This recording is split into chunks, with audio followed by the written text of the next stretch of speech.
This is not an excuse. I'd also like to see writers get paid, particularly those with expenses. Though, like most literary writers, I've done the vast bulk of my writing for free. I think you go through stages as a writer, or you don't. If you don't go through stages, you will get stuck.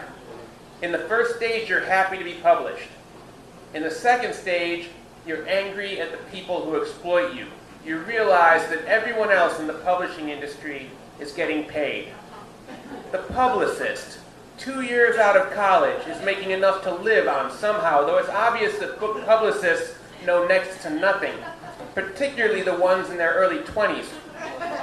The publicists go out at night and seem to live something resembling a normal life, while a novelist doesn't lead a normal life. A novelist runs a strip mine in her chest and sets up giant arc lights to illuminate the pit she's dug.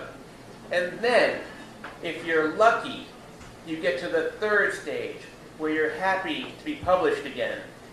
Maybe less desperate.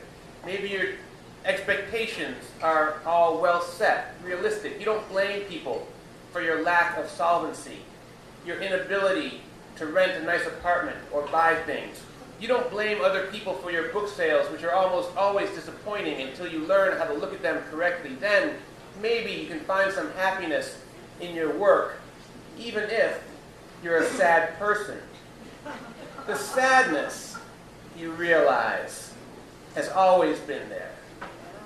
It comes perhaps because you were raised in an inconsistent environment with narcissistic parents. Or one narcissistic parent and another who wasn't around. Perhaps even an abusive parent who allowed you as a defenseless child to be swallowed by their anger. So you were nervous and unsure if you were capable of loving or being loved. You didn't trust others to stick around, and you didn't expect it of yourself. When people insisted on being close, you felt repelled and quickly made a list of their flaws. You lacked models, or you just had bad chemicals. And this might be part of what drove you to write to begin with. A need to express yourself that resembled a pending avalanche or a rickety shack plummeting from the sky and bursting on the square like one of Ingmar Bergman's dreams. So there's that. And that was from today's Daily Rumpus.